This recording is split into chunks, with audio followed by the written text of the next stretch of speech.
Today I've got 4 major mistakes that everybody's making with their outdoor spaces. And it doesn't matter whether or not you live in a rooftop patio, you've got a deck, or you've got a giant backyard. You're all making the same basic mistakes. So you want to get ready to level up your outdoor game, guys.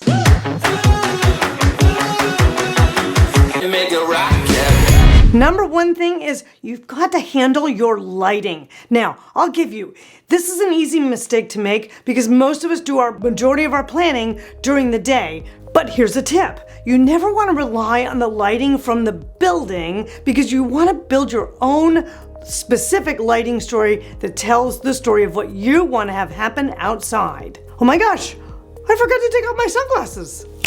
Oh my goodness, that's so much better. If you're on a balcony or a trellis or you have something overhead, you can actually suspend something like a lovely pendant or something along those lines that's built for outdoors. I also love using the string lights with the large bulbs.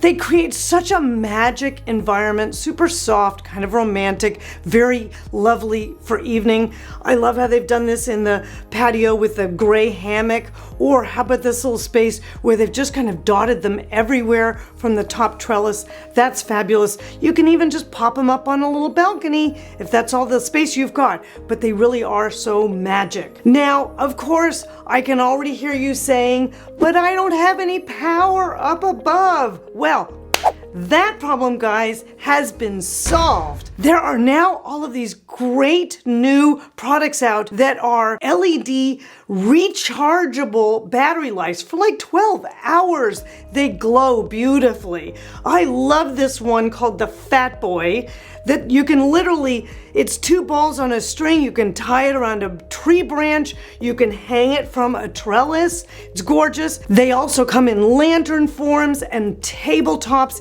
There's even a standing floor lamp made with these guys that are super perfect if you don't have power and you want to have light right there. Number 2, this is a great one. People forget all the time. You have to treat your outdoors just like your indoors, because if you have any kind of patio, deck, outdoor, backyard, anything like that, and you can see it from inside your house, like you see here, then it is technically an extension of your interiors, and you need to be thinking about it and treating it that way. Now, I'm not saying don't program for kids' play areas and maybe an extra barbecue or something along those lines, but stylistically, we have to drive it home. So think about things like, what is your flooring going to be out there? Maybe it's decking. Maybe it's these pavers. I love these beautiful pavers. But whatever it is, you want it to kind of look a little bit like either the floor that you have on the other side of the glass door that you're heading out to, or have it be an appropriate style statement that can go outdoors as well for your space. Another thing to consider that people don't even think about is, what's the exterior color of your home? Is the interior of your home kind of a lovely sort of a farmhouse detail, but the exterior is kind of a super smoky black detail? You have to think about that when you're selecting your spaces, and especially your lighting if it's dark out there. So think in terms of, how can I create the same feel that I've done inside on your outside? Hey guys, do you want to learn a little bit more than you get from my YouTube videos? You want to make sure then you check out my design space. It's got even more answers. Number 3, again, super overlooked, but your goal for being outside is to create a privacy zone. This is especially important if your space is a patio, or you're in super close quarters with folks, or if you've got nosy neighbors. So if you have a balcony or a deck, make sure you can put up some screening on either side. Good options are a simple trellis shape. You can always put some vining or some planting out in front to kind of soften it a little bit more. This is a nice detail where they've installed kind of a glass window that's a little bit smoked so that there's some privacy at the back end. And if you're on the ground floor, you definitely want to consider something like good fencing. Now, fencing can come in all forms and shapes and sizes, but here's the trick I use a lot. I always like to plant a nice shielding bush. So consider something like non-running bamboo, black bamboo, clumping bamboo, and or a big tall bush that is an evergreen, because that way that fence is sort of covered and you get this nice softness of the green. It also helps with sound absorption when you're outside. Now, if you're in super tight quarters where someone can see down on you, like in this picture, you definitely want to consider not only some good fencing, but maybe some ceiling cover like they've done with this trellis as well, so people can't peer in. That's often a good option.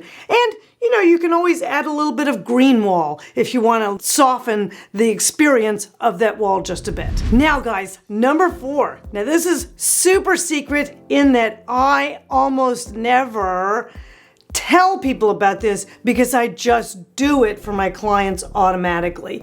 But I'm going to sum it up in one word, which is ambiance. When you're working with outside spaces, there's 3 elements that you definitely want to include. You always want the sound of running water. You always want flame or a fire pit, fireplace, that kind of thing. And the third thing is going to really surprise you, which is you always want fragrance. When we're dealing with smaller spaces, of course, if you're wanting a little bit of a sound of water, think about a wall fountain or something that trickles, maybe even something that's a tabletop. If you've got a little bit more room, something in a full backyard with a, regular fountain, that's fine. Now, if you can do the second element, which is either a little fire pit or a full-on fireplace, like you see here, these are fantastic.